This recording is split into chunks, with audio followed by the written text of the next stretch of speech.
So how are you going today? It's Anzac Day today, 25th of April 2026.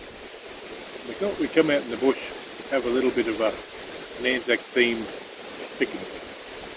Commemorate the day and in remembrance of the soldiers who gave their all in the war of 1914 to 1918.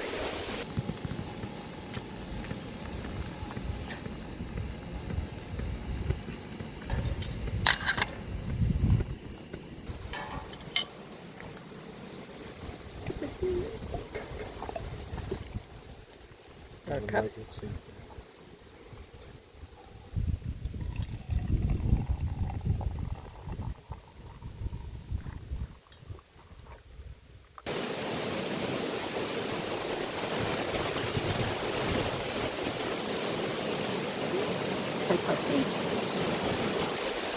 kick things off with a bit of Billy tea. I haven't made this for a while. It's a bit rough around the edges to start with. Anyway, I think we pulled it off. Yeah, not too neat. Lucky, I thought we would have heaps. lucky I still remember that. And Jayne made some beautiful Anzac biscuits.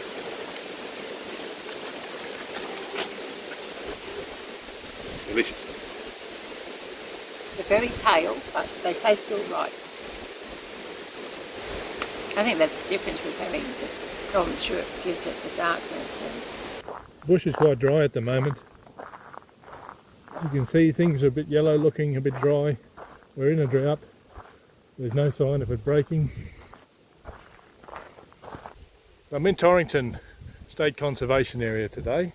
A small area reserved of bushland, preserving both cultural and natural elements here. And right on the edge of a small mining village. There was big mining in this area. Tin mining, some gem mining, silver mining, all kinds of bits and pieces. A very rich area for mining through the late 1800s, early 1900s.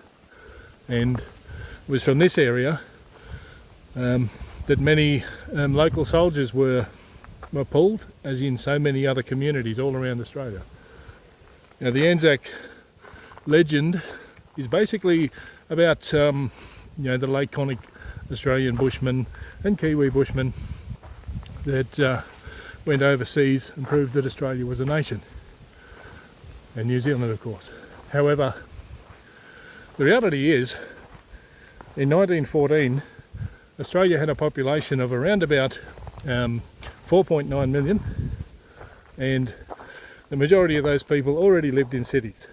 While certainly there were many bush communities represented among the people who went overseas, a lot of the soldiers were actually from the city, and every single mix of career you could imagine was represented. From tram drivers to factory workers, clerks, bushmen, farmers, miners, timber cutters, you name it. They were all there. And they all played their part. They all contributed.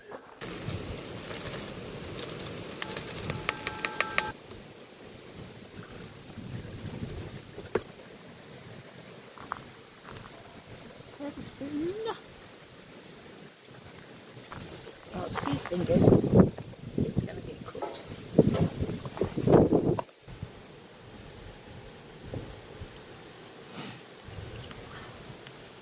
Need warm milk, Dusty. Warm water. Well, it's 18 degrees top off today. That's how warm it will be.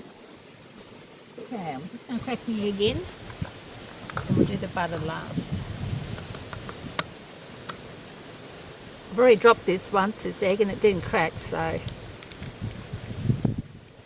What are we cooking today, We Jayne? are cooking corned beef and onion fritters, which would be a pretty basic meal, because everything was on ration, and we're actually using, I have never ever had tin corned beef in my life. I used to love can pie. We were brought up on tin can pie, but I have never ever tried that. And the whole idea of the meal, cooking a simple meal, probably used in kitchens all over Australia back in the early years of the 1900s, is to honour not only the fallen soldiers and the people who went away to fight, but also to honour their families and the people who stayed home but had the worries and all of the difficulties of the people who didn't make it. Yeah, because as I said, there was food rations, flour, butter, sugar, meat. Everything was rationed, and they relied heavily on their garden veggies. So we got leftover veggies which we'll make into a bubble and squeak to go with it.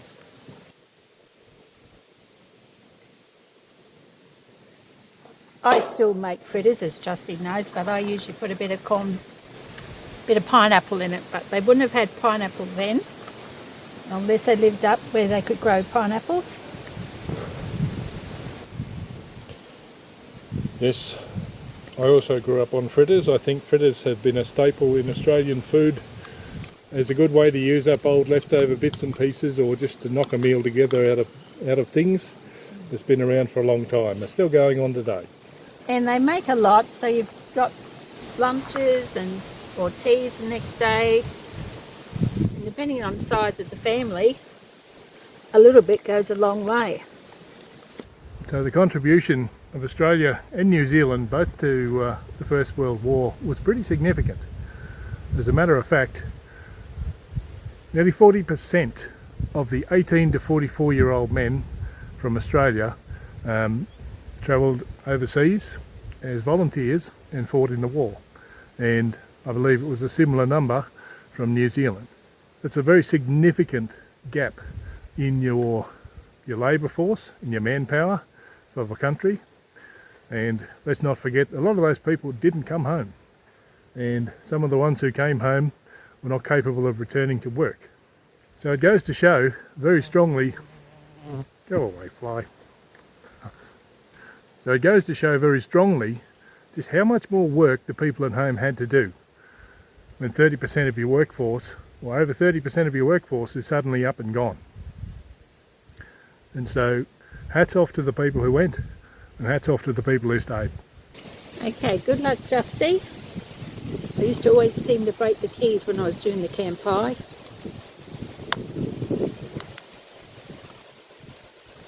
Oh, he'll do it first go, you watch.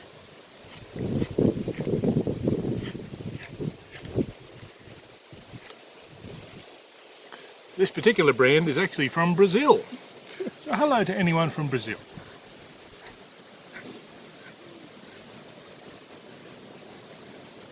Oh, good job. Okay, now what do we do with the plates, Justy? Does it smell like corned beef? Yeah. Give us a sniff.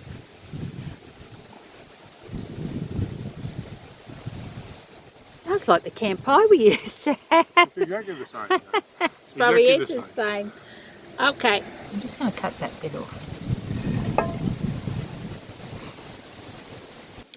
Because back in the old days, they would have gone after that like it was the best thing like going, but we certainly don't need all the extra fat. We've got plenty.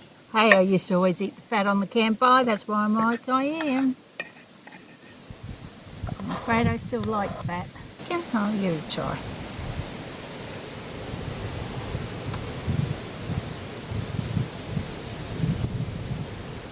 Pretty close to the camp pie, but it has more chunks in it. Yeah, it needs a bit more milk or something.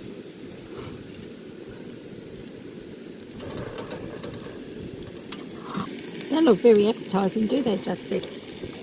I'm sure they'll be delicious, Jayne. Need pineapple.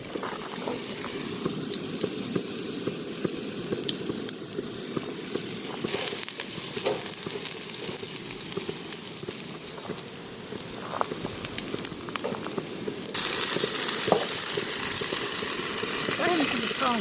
Oh, isn't it? I've got my glasses, I can't find my glasses. Blimey. Oh, maybe I should have bought a slipper. Quick, quick, quick, quick.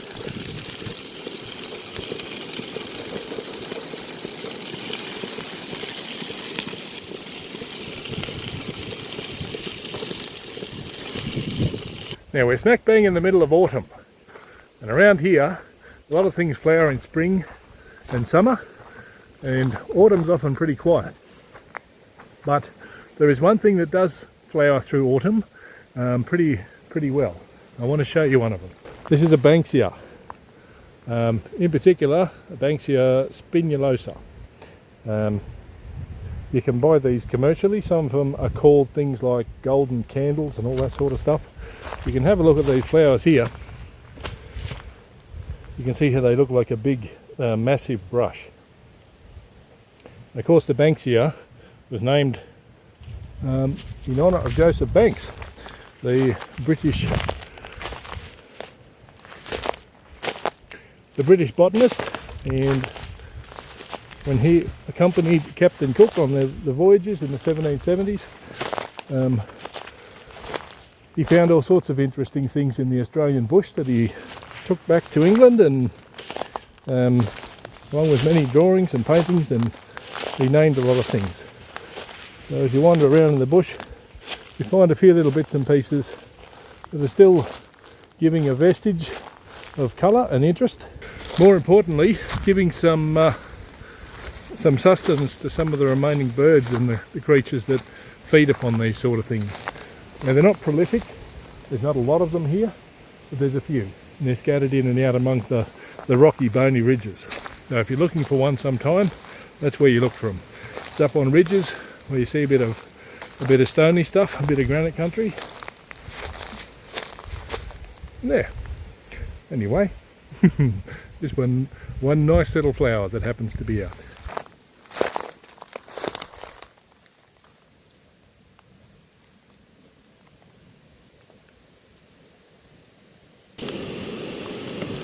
Browning on the bottom.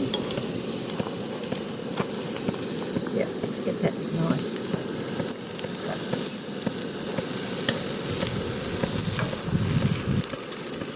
Good flavour to it.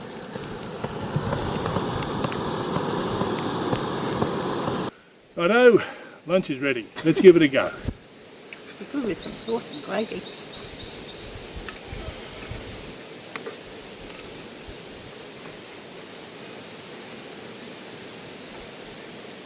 You eating the veggies too? Oh, you have the stuff as well. Yep, I'm happy with that. You happy with that? I haven't tried that. What's going to happen?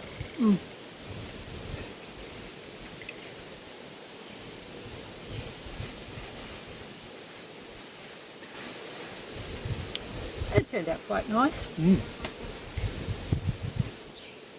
Simple meal, but very satisfying. Very filling. Happy, yeah. And that was what they were after, to fill a family. Easiest and cheapest way they came with the rations. Oh well, we know if we get really desperate we can always buy that corned beef. The real meat gets too hard too dear to buy.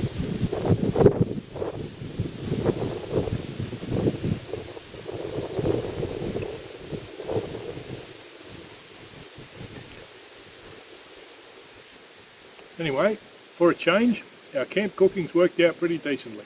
So I'm happy with that. How about that? Oh, we've had some good ones.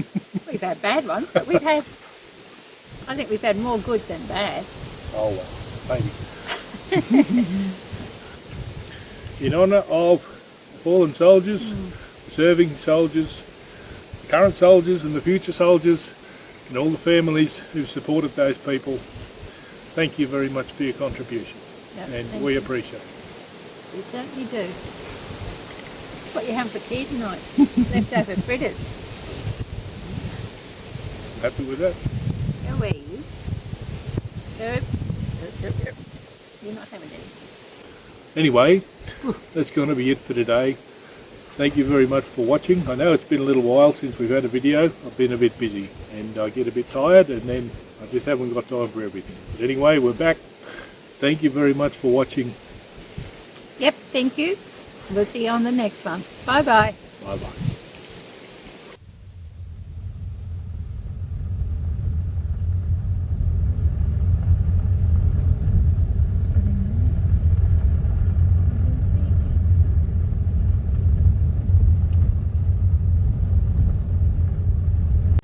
So here is the Rubot. This is a tribute to the animals involved in the 2019 East Coast bushfires. Rubot is designed to search and rescue native Australian wildlife from all natural disasters, including floods, cyclones, bushfires and droughts.